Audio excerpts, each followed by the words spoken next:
Howdy Rankers, thought I'd show you a new view from the office this week. Bad, eh? Lots of traffic. Now just over there is the end of Eastlink. Now that's a new freeway that's going to be opened up 29th of June in Melbourne, and it's going to be wonderful because it's going to save me heaps of time. But I digress. This week I wanted to tell you a little bit about email newsletters, because I don't know about you, but I subscribe to quite a few, but I also get ones from people who are on our list looking like they're trying to, increase their business through the use of email marketing and that sort of thing, which is great. But look, there's a few rules that you really need to follow. And they're fairly fundamental, but what's really prompted me this week is that I got spammed.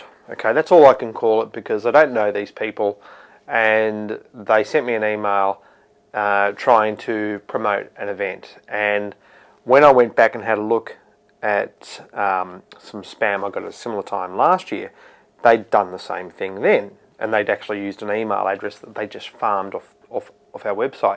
Now there seems to be a lot of this going on at the moment. In fact, here in Victoria, Australia, the state government has a website for IT related companies to list their details. Now whenever we list our details on a site like that, we have a specific address just for that site, so that we know that's where the leads are coming from. Now that address has been farmed by a number of people who I know of, who I've met, where they'll just go to the site and they'll just get someone to sit down and take every email address off that site and build a list. Now to me, that is a really, really offensive way to market. There are plenty of good ways to market online without resorting to spam, and as far as I'm concerned, that sort of marketing is spam, when you're emailing people without their permission. Anyway, this happened to us last year from a company that will remain nameless, mainly because I'm not 100% sure who they are, and it happened again this year. Now the event that they're trying to promote is an advertising, marketing and media event. Now, I wrote back to them immediately and said, look, I'm not going to attend your event, because what could I possibly learn from you guys if you're resorting to spamming to advertise a marketing and media event, or advertising event? It's ridiculous. Anyway, so I made a little video about it, and it's now number one for the phrase that they're probably targeting. But I digress again. One of the main things that you need to do with your email is work out who your target audience is and what's the best time to put an email in front of them. We find that we get maximum traction for people opening the email around morning, when they first get in, when they first sit down at this, so around somewhere between 8:30 and 9 o'clock, we like to send ours out.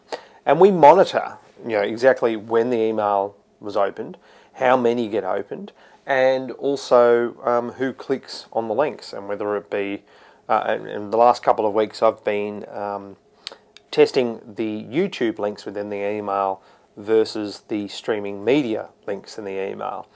And the first week where we had the streaming media link above the YouTube link, the streaming media link got twice as many clicks. Last week we put them side by side, they got an even number of clicks. So there you go.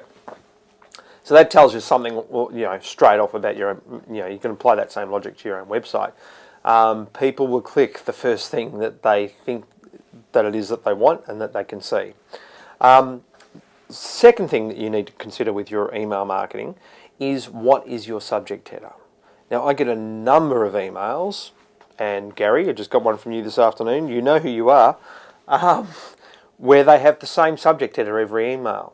Now I used to do that 10 years ago when we used to have a daily news show that used to go out, and it used to just say IOB Coffee Break, that was the name of the show, and the date. But it never used to have any headlines. Now we used to get clicked on that quite a bit, but it was a news item. These days there are a lot more newsletters out there. You need to come up with a catchy subject header and a different subject header for every email newsletter that you send out. And there's some really good examples of that now. Certainly some online news magazines are doing that now, Anthill magazine, they have a different, this is an Australian business magazine for those of you overseas, anthillonline.com.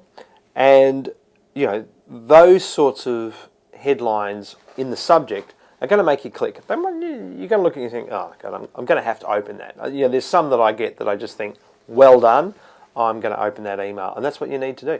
And you need to monitor it. You need to keep the email simple. Don't think you need to write, I mean, gone are the days where you used to have to write, you know, a magazine just for the email newsletter. It doesn't have to be that. It's got to be short, sharp and sweet. Think about your own behaviour when you're opening emails, and if you subscribe to newsletters, think about what's happening there. And look at, personally, I like short, sharp emails and a link to go and get more information if I need it, which is what we do with our own. We very rarely have more than a paragraph of text in the email unless it's about a tip or it's a promotion that's down below all the information. And try to include something in the email to make people open them. Like we always have the handy hints or tips or things that you can do. And that increases the opening of the emails. So that's it for this week. Hopefully that's helped some of you out there work out, you know, how you can plan your marketing. Yeah, and make sure you use software. There's plenty of online companies out there that will help manage your email subscription list. Remember, it's all about the list. You've got to build the list, got to develop the list so you can market to it. All right, thanks very much, and we'll see you next week. Bye.